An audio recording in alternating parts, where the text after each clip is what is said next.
Gloria, Yes. you see that in the chat box?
Good morning.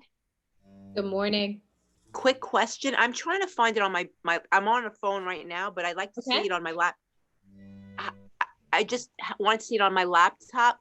Okay. And I don't see, I'm in YouTube. What do I put in it? Like, what do I put to find this? Oh, I go through Zoom. Go ahead, Gloria, you got this?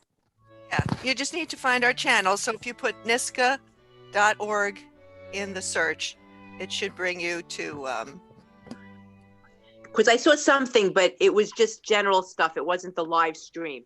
Yeah, I don't see it either, by the way. I was able to click on the Zoom link right from the email that I received. Yeah, the Zoom link works. That's what I'm doing now. Okay, I'll do that on the laptop. Thank you. There's plenty of space in the Zoom right now.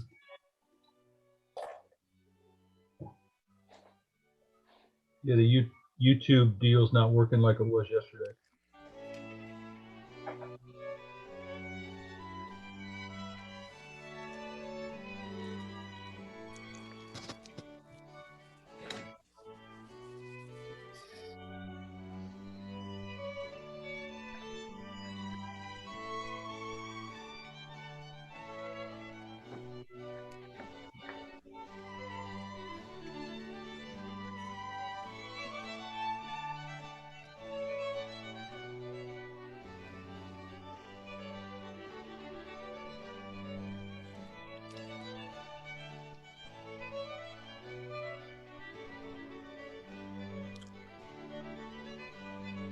Oh yeah, it is.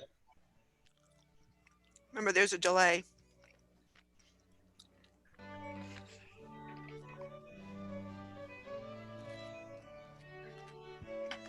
The YouTube should be working. It just came up on my phone. Yeah, it is working. Yes. Cool. So easily entertained, it is frightening.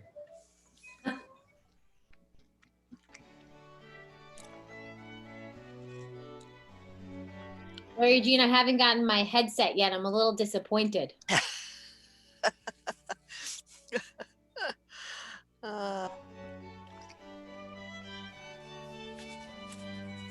Make me laugh, Lisa.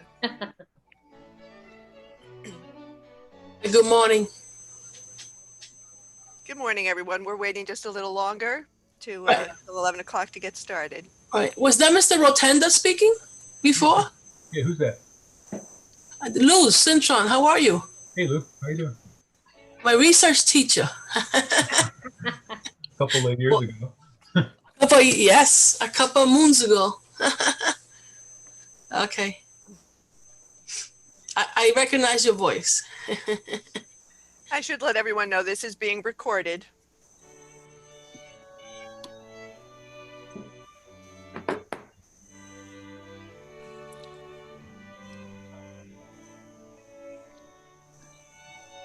Something is wrong with my camera. You're not able to see me. I don't know why.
Hello, can I help you?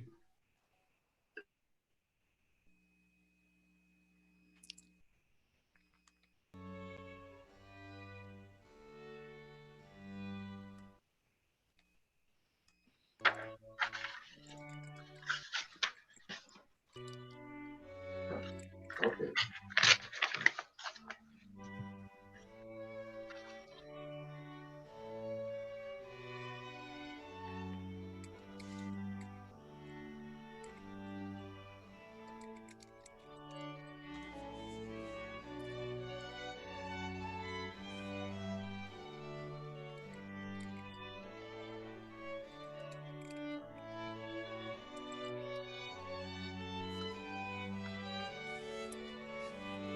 Well, she said she cannot take public transportation. At first, she said she was not feeling well.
Good morning, everyone.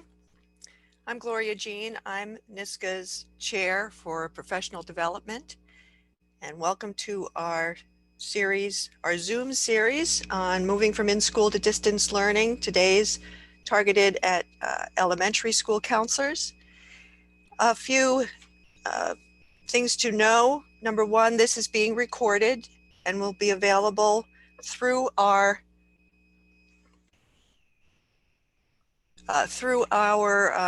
website or directly on YouTube on our channel. And please subscribe to our channel. As soon as we get enough subscribers, we have more flexibility in how we can give you access to our videos. So that would be a help to us. And later on in the presentation, we will show you exactly where to find these things on the NISCA website. We try to keep everyone muted, and you can unmute yourself to ask a question. There's going to be nearly 300 of us, it looks like.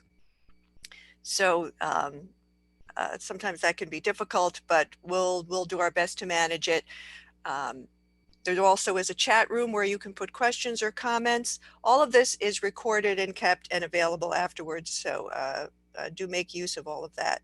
You can also raise your hand if you need some assistance. And without further ado, I'm going to turn this over to our host, Lisa Milady, our VP for elementary level. All right. Well, welcome everyone. Welcome all elementary counselors in New York and in other places. I know lots of people are joining us today. Today's going to be a reflection on the things we're doing, going through the ASCA model of the different tiered interventions, as well as a guest speaker, Sara Kirk, who is going to share with us a toolkit. Gloria Jean, do we know when Sarah's coming on? She was finishing up a meeting and then joining us. I'm here. Oh, there she is. Okay. Good morning, Sara. Thank you so much for being part of this. I believe in this time we have to share and spread knowledge and ideas, and it is amazing to have such an honored person with us here today. I know I am very excited to have you with us. So welcome to Sara Kirk. Sara, do you want to share with us the wonderful things you're doing? Yes, I would love to. Thank you for having me here today. And I believe I'm going to be able to share my screen. Is that correct? Yes. Okay. I'm going to stop sharing mine, and you should be able to share yours. Okay, great. I will do so.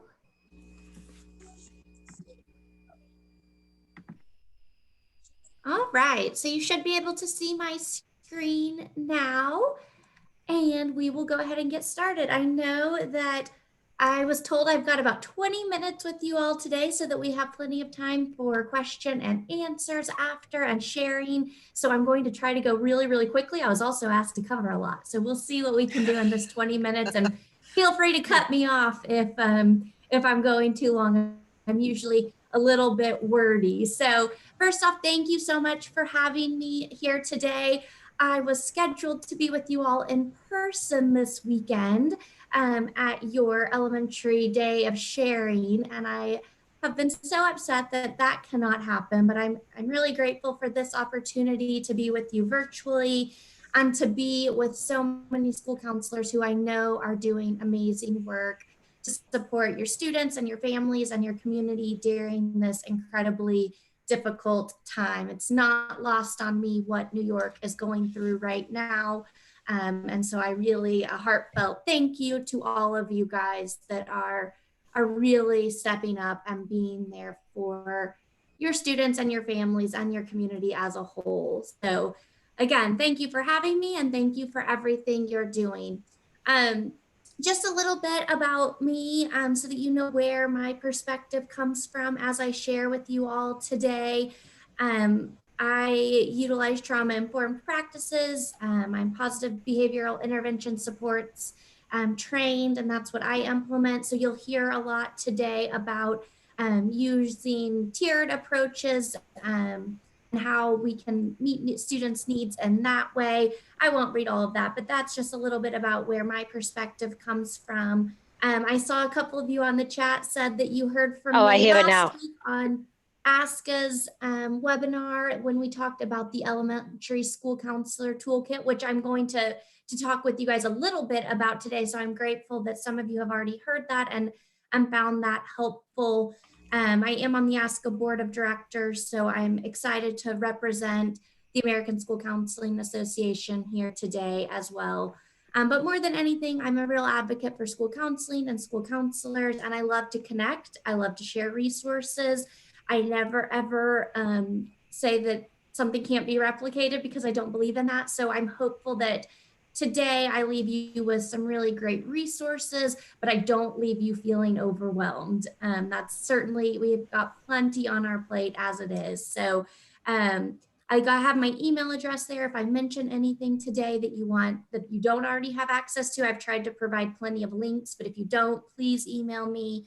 I also post a lot of my resources on Instagram and Twitter, so you can find them there as well. So now that I've got that part of my introduction out of the way, just like all of you guys, this feels more like an appropriate introduction right here, because I don't know about you, but this is a lot, and it's overwhelming, and none of us were prepared for this. So again, I don't want to overwhelm you today. I want you to leave here feeling like you've got a lot of good things going and maybe an idea or two to add to what you're doing.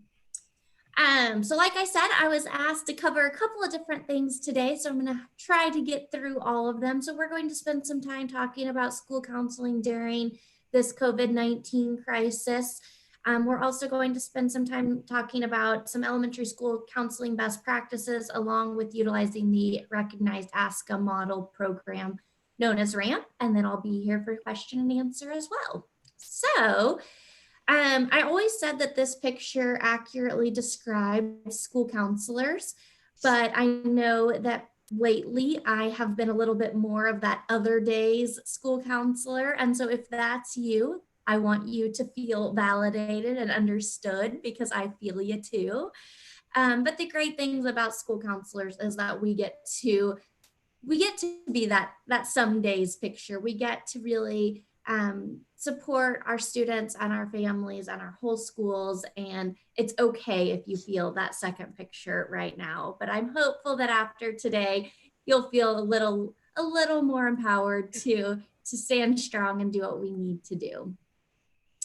I mentioned this during my ASCA presentation, but what I keep reminding myself is that not all of this is brand new. I think when virtual school and all of this first started, I thought, oh my goodness, I have no idea how to be a virtual school counselor. But as I started to really peel back the layers, I realized that a lot of this is really pretty normal. It's not all brand new. We're still supporting students. We're still doing what we can to support all of our students' individualized needs. And so when we take that step back, our job is still the same. We still have the same job description. We're still providing that student support. We just have to alter what it looks like a little bit. And this also, for me at least, is not brand new. We're still prioritizing our relationships with students. We're still knowing that we have to make sure our students feel safe and loved and like they belong in our schools. For me, that's been a little bit harder to find how to make students feel that way without being that smiling face and that person to hug them right there in the school, but keeping the a priority on the same priorities and just keeping that focus has been important to me, and I'm sure it has for you as well. So let's dive into what school counseling looks like during COVID-19. Most of us have been through this for a couple of weeks, so many of you probably already have systems in place. You already have had district or school guidelines or direction. So please, please, please, obviously follow that first. This is just meant to be some supplemental information, or if you need some additional ideas. But if you already have great things going, that's fantastic. I'm sure many of you do. But if not, as you begin to think about what this will look like for the next couple of months, I really encourage you to think about your specific population. I know there's a lot out there on social media, and I know there's a lot of sharing, which is really great. But I know I fell guilty of seeing all these wonderful ideas, wanting to throw them all into place and realizing, wait a second, that doesn't fit the population I serve. That's not what their needs are. To tell you a little bit more about where I serve, I have 900 students who are, and it's 100% free and reduced lunch. And about 50% of our population, English is their second language. So for my families, implementing these really intricate project-based learning and some of that wasn't what they need. For me, really for the past 3 weeks as we've started this, I've almost solely focused on meeting basic needs, making sure our students are fed and safe and have a roof over their head. So make sure as we go through this today, you're really thinking about your population and how you can serve them, not someone else's. And like I said, that may mean that basic needs need to be our only priority. And that may look really different for you than what your school counseling position usually looks like. So that I put that Maslow's hierarchy pyramid on there, because a lot of times in school counseling, we're looking at those top 3 tiers: the self-actualization, esteem, love, and belonging. That's really what we're focusing on. But right now, you may just be on that very bottom tier. That's really where I am, and that's okay. Focusing in on that relationship, I keep trying to think big picture when all of this is over, what's going to matter most. And I truly believe it's that students remember that we care about them and that we love them. And that focus on relationship is what will remind them of that and what will ensure that they feel that way. Not overwhelming. I don't know about you all, but we have heard a lot of parents say that they're overwhelmed by all the things they're expected to do. And school counselors are overwhelmed and educators are overwhelmed. So thinking what we can do right now that can support students without overwhelming them. And also, as we begin looking at some resources you can provide students, I want you to think about what you typically would have done during this time. So if you already had a unit planned out, that could stay the same. There's a lot of ways that some of your core curriculum counseling, if you're able to roll that out, a lot of that could stay the same. we don't have to completely start from scratch. If you have lesson plans that you've used previously, you can use those now. Topics of lessons might stay the same. They may not. Maybe you want to address the specific needs students are facing right now. So they may change, but I think it's at least a smart idea to think through what could potentially stay the same. And the last point there, certainly do not feel like you need to reinvent the wheel. The toolkit that they spoke of and that I'm about to share with you all is really for that reason. We don't want school counselors feeling like that everyone needs to create their own individualized thing because we have too much on our plates to do that. So do not feel that you need to. So on this slide is some really, really great toolkits and resources that I hope you will use and I hope will be helpful to you. The middle two, the Ask a Toolkit is elementary specific, created to give you ideas of how to implement some of the basic components of a comprehensive school counseling program without having to reinvent the wheel. So there's a lot of really easy to implement ideas on that toolkit. The first link takes you straight to Aska's website and they have it all listed there, or you could just Google Ask Elementary Toolkit and it would come up. The second one is a Google Doc I created that they then put onto the website. I like having the Google Doc version if you want to share it with parents and things like that. So I just wanted you to have access to that as well. The at-home SEL Google Doc is another document I created. You'll definitely see a lot of overlap between the toolkit and the SEL doc. But the SEL document was really created as parent resources of how they can implement some social emotional learning at home. Most of those are links to videos, TV shows, things that are really easy for parents to push play, but a little more meaningful than our kids just sitting in front of a TV all day because they at least have those social emotional learning themes involved. So feel free to access any of those and definitely take advantage of those. This last one that says website, I just got access to that, I believe on Tuesday. California School Counseling Association and Wisconsin's School Counseling Association collaborated together to create what I think is the greatest gift to elementary or to all school counselors. They don't just focus on elementary, but it is fantastic. They have also linked a lot of the same things from the other site. So it's a lot of it's a little bit overlap, but that's okay. The website is beautifully designed. I just couldn't be happier with how that came out. So please use that and share that with your colleagues at middle school and high school level because it is not just elementary specific. So you can definitely share that. It's made to be shared with parents and school counselors and administrators and teachers. It's really just very comprehensive. Oh, it's amazing. Check it out.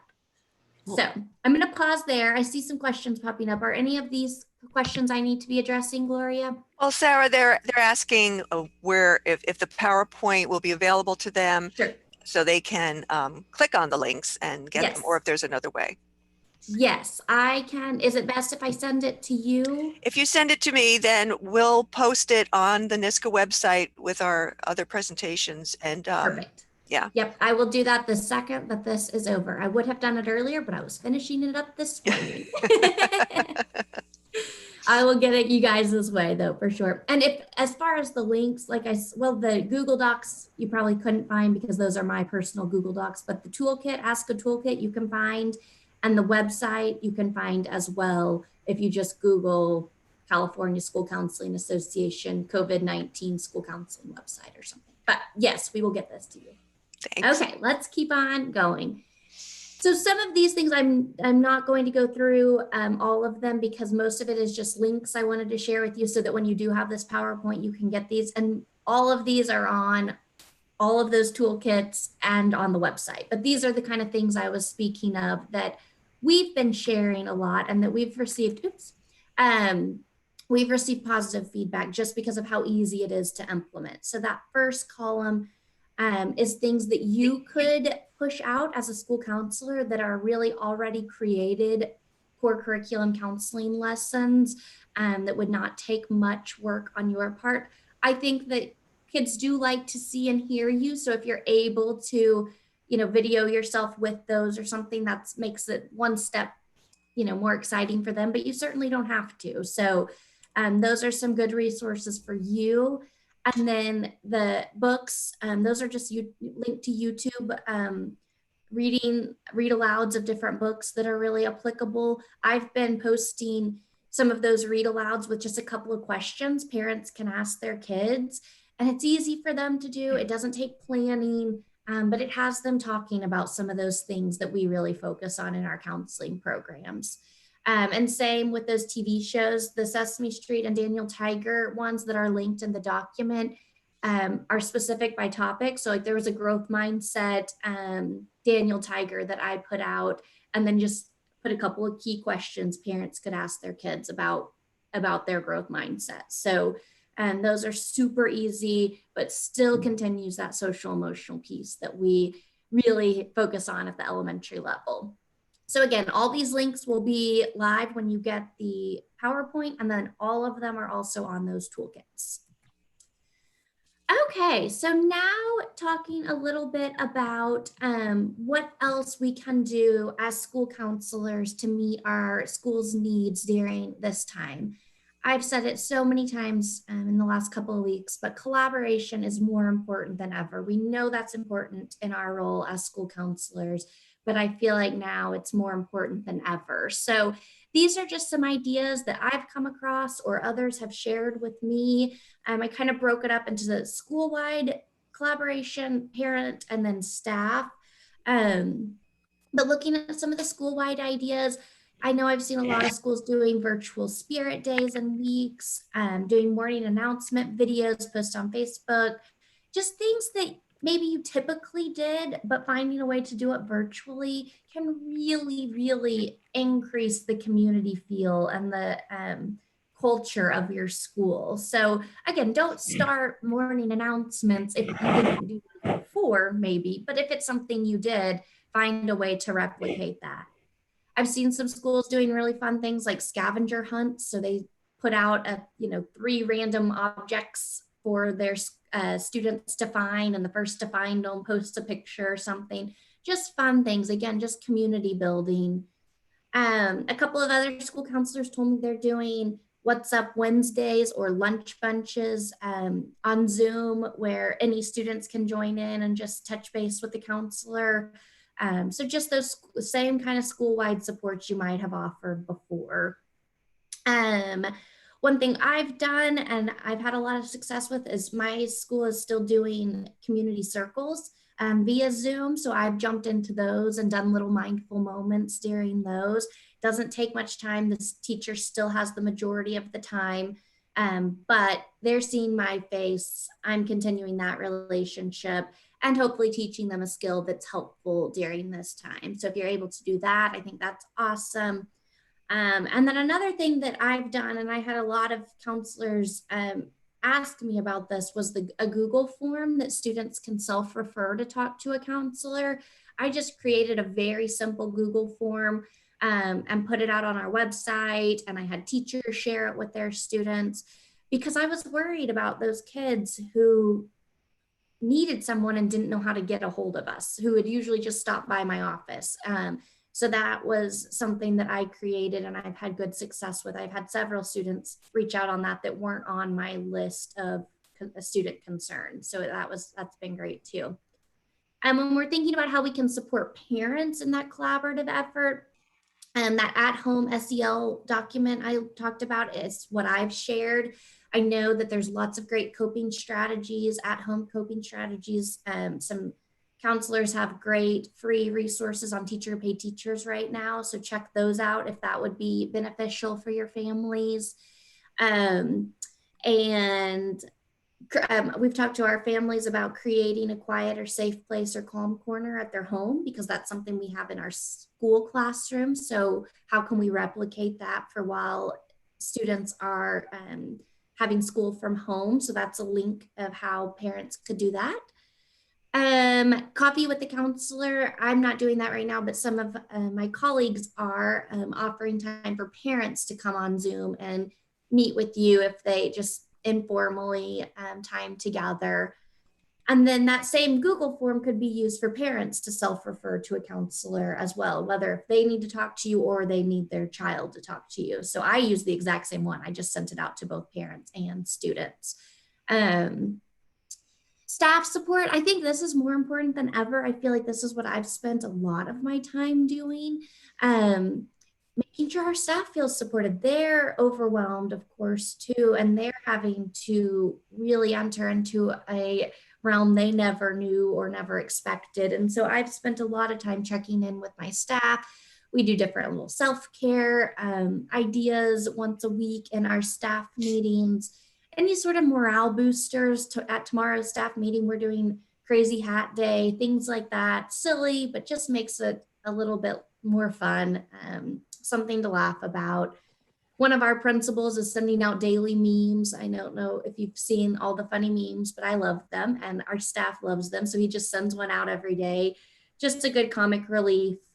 We're also doing a brag board. It's just a Google form where you can write in something great that a staff member's doing. So that's another good way just to keep morale high and just check in with them. I think as school counselors, we have the really unique role to work with all educators in our school. And so anything you can do just to send them a text or send them an email or whatever's easiest and just say, how are you? What are you, is there anything I can do? Are you holding up okay? Can really go a long way. Of course, take care of yourself as well. I know that as school counselors, we're givers. I'm telling you a lot of ideas of how to give, but know that all of those things are important for yourself as well. Okay, so I know I'm like probably going way over time, so I'm going to keep on rolling as fast You're as I can. fine. You're Am I fine, okay? Sarah. Yes, you're fine. Okay, good. So that's the conclusion of what I wanted to focus on for COVID-19 resources. There are a lot more on those different documents. I talk about mindfulness, bullying prevention, the other domains, academic and college and career readiness are covered in those other documents. Or if you want to check out the Ask a webinar that I did last week, it's recorded and free to everyone. I didn't want to spend too much time because I know some of you already heard that, and because I know that we wanted to cover some other things in this presentation as well. So feel free to check those out or contact me if you have any other questions. But let's jump into elementary school counseling best practices. This was kind of a hard one when I got asked to cover this because, man, this could be like a all-day conversation because, as we know, there are lots of best practices as school counselors. But one way I think of school counseling and ways we can improve our school counseling program is thinking of it like we're writing our school counseling story. So when you think about it in that way, I want you to think about if you have a school counseling story, who is the author of that story? Of course, the answer should be you as the school counselor, or if you are lucky enough to have a school counseling team, maybe it's all of your team, but it should be the school counselors. I think so often in school counseling, the author ends up being an administrator who tells us how to spend our time, or maybe a district director or a superintendent or somebody saying we should be doing these certain tasks, or maybe it even ends up being teachers because they're asking us to do things and we're really just having to respond to their requests. So I think in school counseling, often the author ends up being the incorrect person. So when we think about best practices, how can you make it where you are the author of that story? And once we have you as the author, then we want to think about what the genre of your story is. Do you have any themes? Do you have any, what do you use to frame your school counseling program? So at the beginning, when I introduced myself, I wanted you to know a little bit about my themes, my genre, because as a school counselor, I use restorative practices. I'm trauma informed. I have a huge focus on kindness. We have big kindness initiatives in our school counseling program. So that's how my school counseling story is told. Yours might be very different, but you want it to fit you and to fit your school counseling program. And of course, when we're thinking about that story, what really matters is what's the bulk of the story? How is the time spent? And so when we're thinking about that, if we want our story to be comprehensive and preventative and focused on these areas, of course, we have to spend our time doing that. So when we think about how we spend our time, of course, ASCA recommends an 80-20 split between direct and direct services to students, and then the 20% being those non-school counseling tasks. And I know for a lot of people that's really hard to reach, especially right away. But what can we do to get closer to that as we think about our story? Because if our story is a 20/80 story, then we're probably not telling the kind of story we want to tell. How do you advocate for your program and your role? So what do you do to tell people your story and to make sure they know what your story should be? And then is the story comprehensive? Are you covering the 3 domains, or is it missing a piece? Is it preventative or completely reactive? That kind of goes back to how we spend our time. And then also, is our story published? Are we telling people about our data? Do we have a counseling advisory where we share about our program? Do you send out newsletters? Do you have a website or social media? What's telling your story? Because if you could have an awesome story doing all the right things, but never publish it, then no one knows about the amazing things you're doing. So really making sure you're covering all of that. I told this story before, and it's perfect for you guys because it actually has ties to New York. But last year around this time, I was at a conference, and I was not at a school counseling conference. I was at a conference with my significant other, and there was an eye doctor from New York that I was talking to. And he asked me what I did, and I told him I was an elementary school counselor.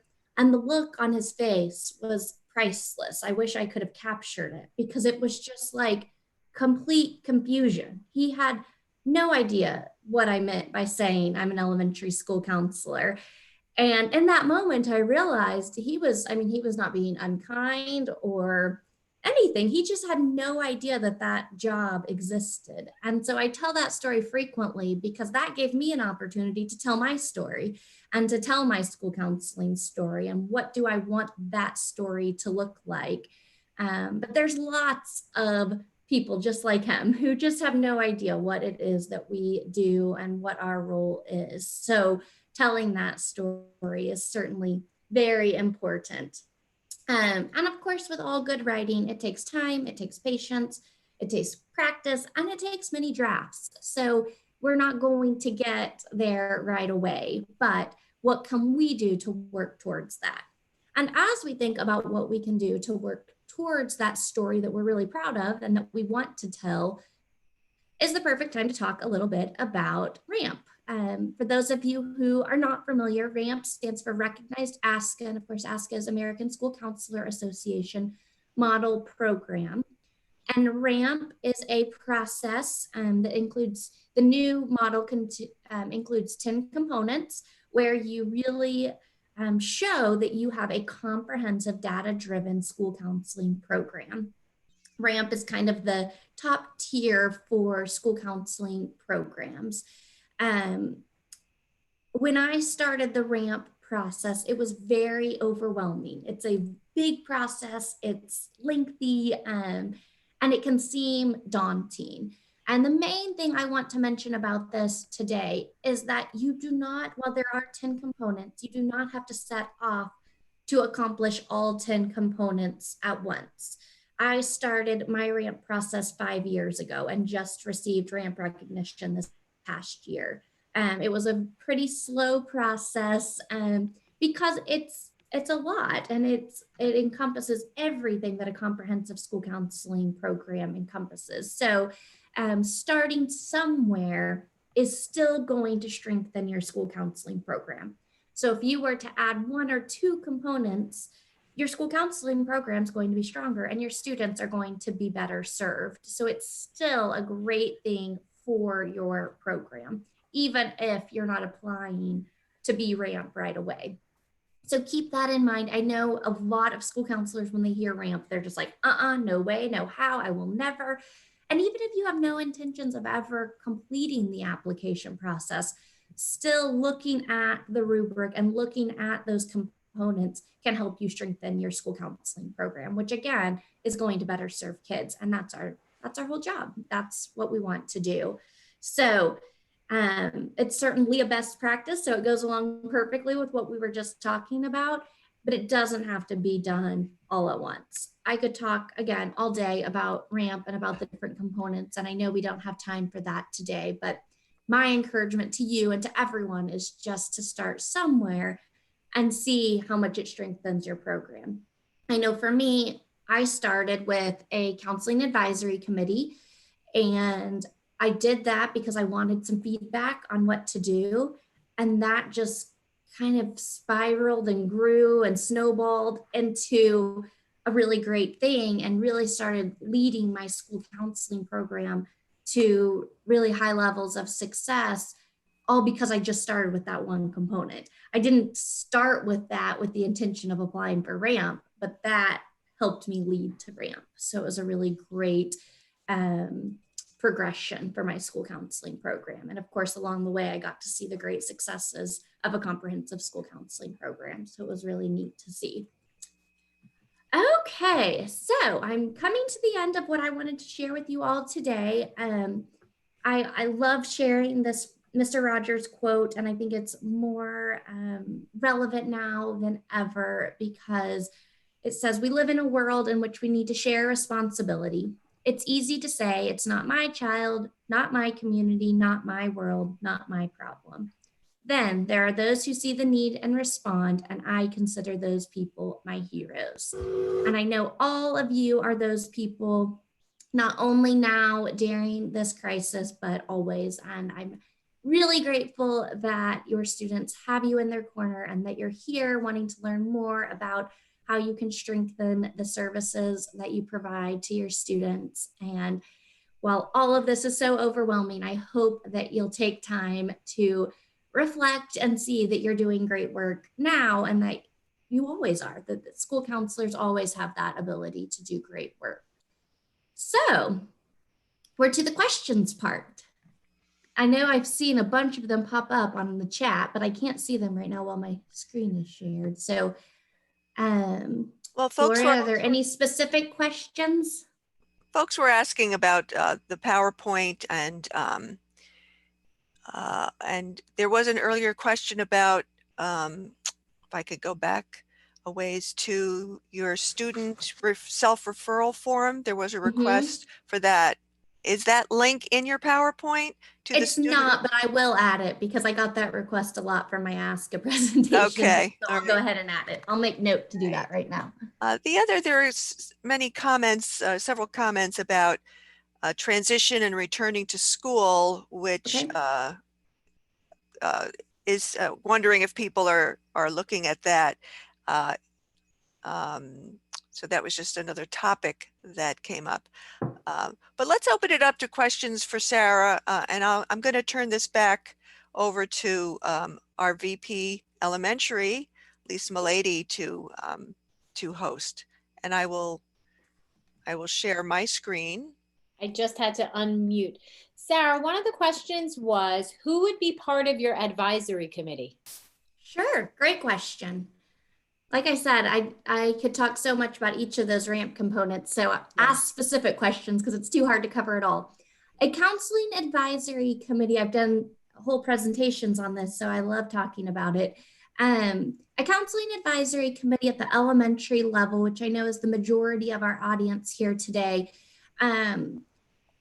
consists of usually 10 to 12 people, and you want to think about who your stakeholders are. So at my school, I have my administrator on that committee. I invited our district superintendent and was fortunate to have him joined. So that was fantastic. I thought he would say no. We're a pretty big school district, but he did. He joined, which was fantastic. He then used me for all sorts of things, which was good and bad, I guess. But he really learned a lot about the role of the school counselor. So don't underestimate inviting some of those really key stakeholders. I also was fortunate to have a school board member. Again, invited them, didn't expect them to come, but they did, and they learned a lot, and it was fantastic. Then school level, what I say is you want someone lower and higher, a teacher, lower level and higher level. So I had a kindergarten teacher and a 5th grade teacher for my school, but again, think about what's best for yours. I also had a teaching assistant to kind of get that different perspective of not a certified staff member. And then I had 2 parents and their 2 students. And when you're inviting parents and students, it's really valuable to have students if you can. I know it's harder at the elementary level, but they give really great feedback. It's really neat to see. And they get to hear about your counseling program and they'll learn things they didn't know. So I have so many fun stories of the students being on mine. But when you think about your families, you want to think about your population. The school, I'm actually at a different school now, but the school that I received ramp recognition at was very diverse. So we had really high economic status families and very low. And so I wanted a family from each because that was important to be representative of our population. So try to kind of think through that as well. But really, you just want it to be a sample of your school. If your gifted and talented program's a big part of your school, you might invite that teacher. A special ed teacher could be really beneficial. My speech pathologist was on it for a while. One thing I do always encourage people to keep in mind is that getting people who are likely to stay around can be helpful because you do, as much as possible, want the committee to stay the same. I had the same people I was at the same school for 7 years. And I think for like 5 of 7 of those years, it was really consistent. And then one year we just had a bunch of turnover. So I kind of felt like the advisory had to start over, which was fine, but we just weren't able to progress as much because most of the people were new. So just keep that in mind as well. I'm really glad that you were able to share so many important points. I was just taking some notes while I was going through it. How important it is. This time is very overwhelming for many of us. And you were able to take us step by step to look through a process. Right now we're looking on going over a mountain and we have to take this one step at a time. What I'd like to do now, if it's okay, is talk about the different tiers and maybe Sarah, you can pop in as we're talking about the different tiered interventions. I know people out there, as we're looking at our tier 1 interventions, we're looking to maximize our reaching out to families and communities, something for all students. I encourage you, and it's a great idea, to hop on as many classrooms as you can. Sarah, I love the idea of your videotaping yourself, and I've been doing this daily. I have a book that I'm reading within Google Classroom. I don't want to hurt anybody's copyright infringement, and I talk about whatever character education topic the book reflects. The parents and the teachers love that. Even a friend from a different elementary school within Copeg asked if they can have my videos for each day. So you're covering a lot of bases when you make a video and you put it out there. Also, different lessons that you're doing, I share with certain classrooms. The whole class would benefit. I reach out to teachers individually. I also reach out on grade levels. So when you have great stuff, put it out there as much as you can. You're reaching families. That's the tier 1 that we are doing right now. This is also a great place for interns. I have interns making videos about yoga or PDF lessons about how to make a routine. We did that with the older kids. What is your daily routine? So those are your tier 1 ideas. Why don't we go on to tier 2, which would be your targeted group. These are the kids that you may have for mandated counseling or that you would see every day or weekly in your office. I'm making a lot of phone calls. I want to share an idea. When I'm making my phone calls, I usually have a script in front of me with some kind of a fun game. The kids really like this. One week I did guess the character trait. You know, what is it called when you say please and thank you? Oh, that's called being polite. So any games. The game I'm playing this week is I have 4 things: flowers, cookies, a book, and art supplies. What are you going to take for yourself, and who are you going to give the rest to? So with this fun game over the telephone with a 6-year-old, I get to hear how everybody's doing, who's in the house. It's a fun game. Again, I want to say to everybody, and I just saw about confidentiality in small groups, my district is not allowing us to do Zoom meetings or any face-to-face counseling at this point. It is very important that you are following your district's outline for how you should be giving your counseling services. So at this point, I'm on the telephone. I'm also mailing activities home for very little kids, for the little tiny 5-year-olds that have difficulty communicating over the telephone. And then I just wanted to talk really quickly about the Tier 3 intensive interventions. Tier 3, we used to spend our time in crisis management, and we really are still doing a lot of that. I love that you had the Maslow hierarchy there. Kids can't learn until their needs are being met. And yes, we are talking with parents about crisis and food and illness and sickness. And I am checking in with families where moms are on respirators. So it's an intense time.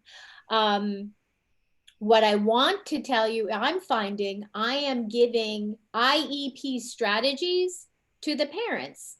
You have an autistic child at home. I had a mom who was saying, I can't get him to focus. So I talked about these are the things that we put in place in school. Like Sara was great. I love the idea of a calm down corner. A parent may need to know how to use a timer, or use their time timer on a telephone and break down assignments and to make sure that clarify directions. So you know your kids, you know what it takes for them to learn. So you may need to help parents with being a special education teacher. And lastly, I just wanted to touch base on everything that Sara said. She really is building us up in this time. I love the visual of sometimes you feel like you are strong, and then sometimes you feel as if you're under the wave. Especially, I hope everybody out there is doing well. It's a hard time. One important thing, keep your data. Now, Sara talks a lot about data in terms of ASCA, and a good elementary model, you keep track of what you're doing. Keep careful notes of all your communication. I am also keeping notes for who I need to touch base with when we do go back. Whenever it is, I need a starting point to all the families who have gone through trauma. And yes, Sara talked about being trauma centered.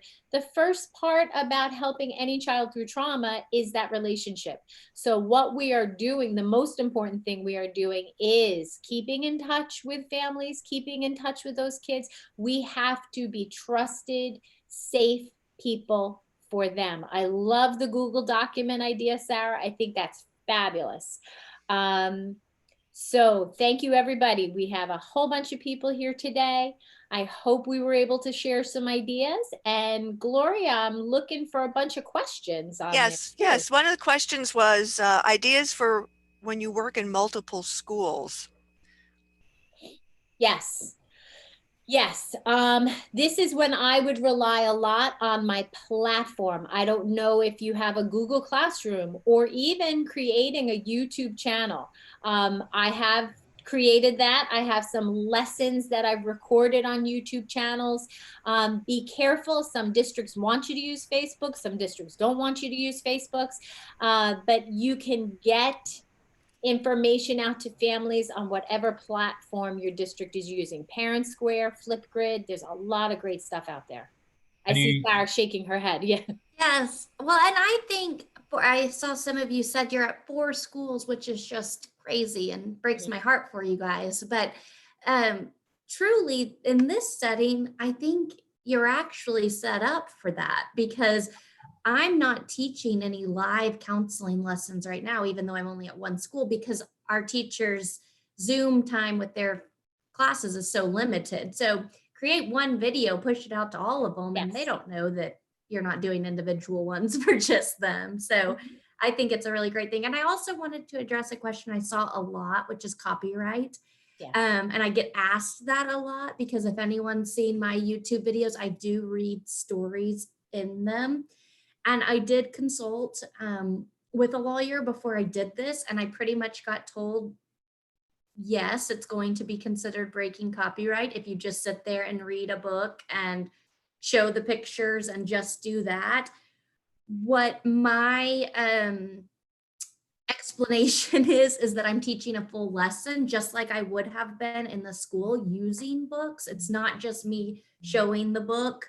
It's me teaching the entire lesson. Of course, if an author contacted me and didn't want it on there, I would oblige. But I think because so many copyright things are being lifted right now, and there are more exemptions, I guess, it's a little easier. But certainly if somebody, I don't want to say, well, Sarah did it, you know, because I'm doing it with caution. I'm also linking to where to buy the book on every video I post, so that if the parent wanted it, they could buy it very easily. I'm making sure I'm really crediting the author. So I have had that question a lot. I don't have a perfect answer. Sarah, I just want to say, I am reading stories, but within my Google network. No one outside of where I am posting it within my school district can have access to it.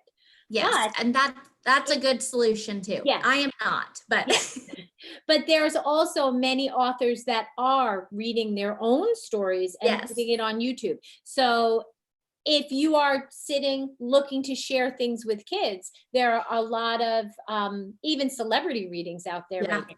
Although I must say, children prefer seeing our faces. We are somebody who is important to them. So either go around it or be brave like Sarah. Yeah. Well, and I just think that if you're going to be brave like me, do more than just read the book. I'm not encouraging anyone to just put a book to the camera and just flip the pages. Again, for me, the book is just a small part of the entire lesson. Absolutely. And I have made live counseling lessons. I am famous on hands-on lessons. So I have gone on YouTube and I've said, this is a demonstration on how we are feeling fine and how we're feeling foul.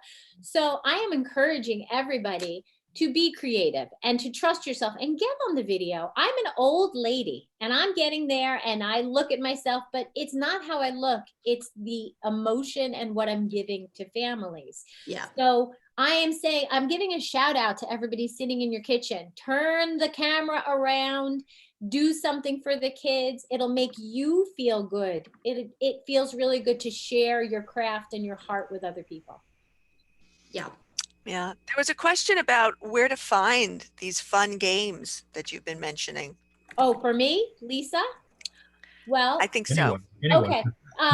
Now I am a new person into NISCA and I'm happy to be here. I am going to be posting on the NISCA website. There is a VP elementary section. Before the end of the week, I'll put up some ideas and different lessons that I've been using and sharing for free. So I'll put links up there for myself. And again, we're going to show you exactly where these things are before we finish. Another question that was coming up was about 5th grade transition. So this, I think we're all starting to get concerned about our transition programs and being asked for ideas on how to address that. So I wonder if you have any ideas on that. Sarah, has your class here on Long Island? I think we are feeling that we may not get back before that. I know that we are creating yearbooks for the kids and we're looking into what we can do virtually for the children. we're still at the basic getting everybody in distant learning. So once we have that in place, the 5th grade committee is still up and running. And we are going to do the best we can to be creative. Any other ideas? You can unmute yourself and answer. Yeah, I wish I had a great answer for this, but we're doing a lot of the same things. Our school, unfortunately, is, we're through 6th grade right now, and we're going to only be through 5th grade next year. So we're actually graduating 2 groups of students that we had big plans for. So we're being creative. We're trying to create virtual platforms, video slideshows, things like that. We're collaborating with the middle school, which I certainly encourage you to communicate with your next level, if possible, about what they can do. I've tried, it hasn't been successful yet, but I'm hopeful that we're going to be able to do some lessons, recorded lessons with both, obviously not us being together, but with both myself and our middle school counselors, just to kind of help build that bridge that we would have had had school continued. So anything you can do to collaborate with that next school is helpful. But I know a lot of times our students go to mini schools, so it can be difficult. My hope is that I'll be able to work with my middle school counselors to create a video for the 5th graders so they have an idea. We always have a presentation to them. This is what you can expect. And we can put that on the 5th grade classrooms. So create a video about transition. Also create lessons for the kids to do. How is elementary school the same as middle school, and what do you need to do to survive? So I am looking for videos, lessons, and also the teachers are compiling videos of the children throughout the school year. So we'll be able to give those parents and those kids who are at home a slideshow showing everything that you've done. Anything that we still can do virtually, we will be doing. And I think that will help kids with that transition. Yeah, I was participated in a meeting yesterday where this was the topic that kept coming up, and some of the good ideas that were shared is breaking down your transition program to the component parts. There's a part for parents, there's a part for the students, there's a part about lockers, and I understand there's a virtual lock practice site out there. So once we get thinking about this and get creative, and certainly as a possible topic for another Zoom as we take a look at what NISCA will provide next. And I do think that's important to consider what you would have done before. Like, I know we do a presentation that's very basic with the middle school, that we talk about like what the mascot of the middle school is, what their colors are, what their expectations are. Very easy to do that virtually. I mean, in a video format. So again, like I said at the beginning, really try to wrap your mind around what can just stay the same, but just be recorded instead. Exactly. Makes it easier to process. Yeah. There was a question about, very similar question about what about the screening that is not being done for pre-K and K? Yeah. And it makes me think, you know, there's so many things that perhaps have been put on hold until we come back, and anything we can address now will help with the avalanche that might be there if we wait on too many things for when school reopens in person. Right. And I think with the screenings, especially the K screenings, I can't speak to the pre-K screenings, but the K screenings, the state does allow you until, I believe, October.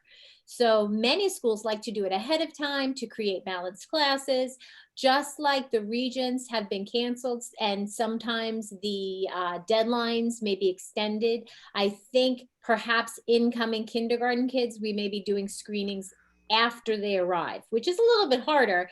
But remember, we're used to doing so many things. We are so calendar driven with everything we're doing every day. Calendars will be changing. And we are willows, we are flexible, and we will do whatever we need to do to make it okay for kids and families. Yeah, you know, I noticed that our time is getting close to 12 o'clock, but we can go over if everyone is willing to stay with us. So we don't have to, and I'd like to get more of the questions answered. There's another one who writes, Arzu writes, I'm noticing that a lot of parents with elementary school age kids are overwhelmed and anxious that their kids do not want to do the homework or are not learning. What would your response for the parents be to address this anxiety? My big visual analogy right now is this is a mountain, and I want you to take everything one step at a time. And as I am helping parents to feel more confident and feel more comfortable, I remind them we're not punitive, that we are working on teamwork together and that we will get this done.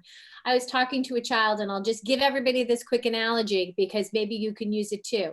I asked the little boy, do you know how to make brownies? You put in the eggs and the mix and the oil and you stir it all together. But what happens if you don't put it in the oven? They don't bake. So he really got the idea that not only do I have to get on the computer, I have to really do my work. That's how you bake your brownies. You got to do the work. So I find helping parents, helping kids, it's like chipping away. It's just chip away, chip away, chip away. I'm just looking to see if there are any other questions. If there's anybody who has a question, hasn't asked it yet, please unmute yourself and just ask it. Don't wait for me to find it and read it. I'm seeing a lot of things. I have one question. I have a student that, well, a few, but one that particularly isn't signing on a lot to the Google Classroom, and the teacher is really concerned as she does need to be there. But she has a parent who's a nurse, so her mom is working tirelessly overnight, and she's working so much. And we're calling her, and I've been telling the teacher not to call during the day because a mom needs to sleep during the day, and they have an older sibling that's watching them. Now, how much do we push and call when it's becoming more and more increasingly difficult for this parent to keep up with her kids and everything while working? Well, I think we're coming across the same things. We have team meetings every week where we're talking about who's logging in, who's not logging in. And we are documenting moms working nights can only do things on the weekends. Our district is taking daily attendance, but we are also noting that if a child is signing in late at night or doing all the work on the weekend, it still matters. This poor mother is giving from her heart, and my heart breaks for her. So let's make it as easy as we can. Speak to your district, communicate, make sure that you are making everyone aware that this child will only be able to succeed by being able to do work at night or on the weekends. And I have expressed that to the principal, that he's like, keep calling. And I'm like, I don't feel comfortable doing that anymore. It's really not fair. I mean, number one priority is right now this is a new normal. So I just want them to know, I just say, I feel uncomfortable calling every day. I do not want to go through this with the mother. I think that, she's doing such hard work, and she has enough on her plate. And you know what, we're going to catch her up when she gets in, and, I'm checking in with the child and seeing how she's doing. Yeah, you're the advocate. We are the advocates for kids. We are their voice, and right now we're the voice of the parents. Also, don't forget, I am writing down, one of my strategies is sending postcards and sending notes. And you can tell your principal, I'm sending a weekly reminder to the child. Don't forget to get things done. Wow, you get something in the mail from a teacher. That's a wonderful thing. So that way you're not calling, but you're still reaching out, and that's a documented intervention. I was going to say the same thing, Lisa, because Stephanie, we have a lot of parents that are in the same boat. We have probably about 10% of our school not participating. So we have that, but not because we haven't tried. It's just that they've got life situations happening. So I use a Google Voice number that the district approved that I'm texting on. I'm having great success with that with some of our families that can't answer phones or have work strange hours, that sort of thing. Sometimes I get a text back in the middle of the night. Obviously, I don't respond until they know my working hours, and I'm doing the postcard thing too, Lisa. I think that's great because I'm seeing what some of the comments are. And I think I mentioned this too, but the overwhelming parents is really going to backfire. We don't want to overwhelm them to the point that they don't want anything to do with us. And so it is a balance, and sometimes support looks like giving them their space because they're not going to lose so much academically in the next couple months that it can't be repaired. I think it's much more important that we meet their basic needs. Right. The idea of a point person is very important in a district. We don't want the ENL teacher, the classroom teacher, the speech teacher, and me all calling at the same time. So in meetings and communication and emails, make sure that you do have a point person. I want to also say for your own mental health, we are emailing like crazy. I'm sure you are, as I am. And a couple of times a day, I say, no, I'm just going to call this teacher in person. I'm going to get on the phone, make sure they're doing well. I'm going to communicate as if I walked down and was standing outside their door. It's important for us to continue to connect as human to human. It makes me feel better. And I think I'm more effective when I'm having a conversation sometimes than over email. So just an idea for everyone. All right. Well, we keep saying we're going to tell you where to find these resources.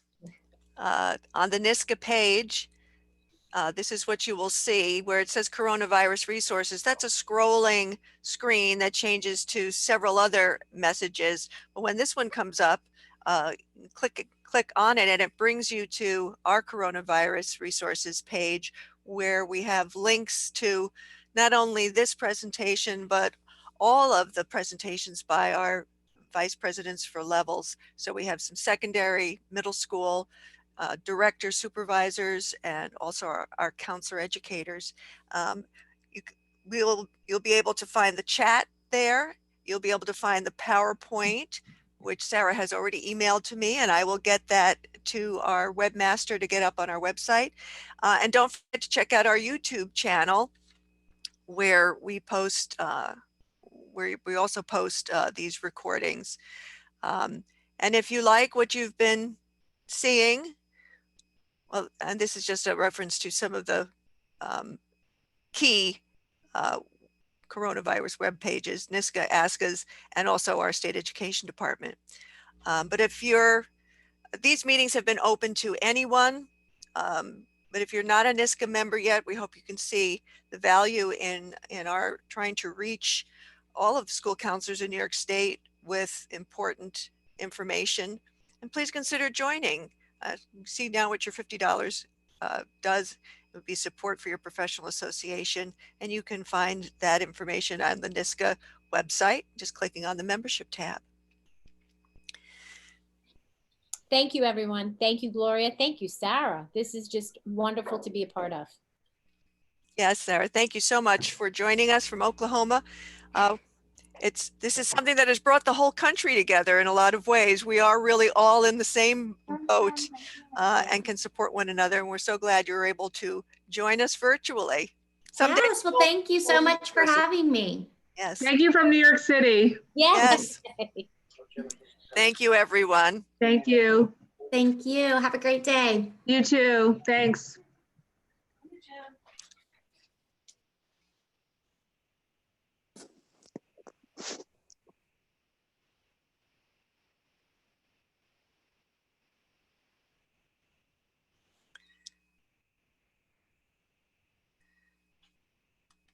All right, I will stop sharing.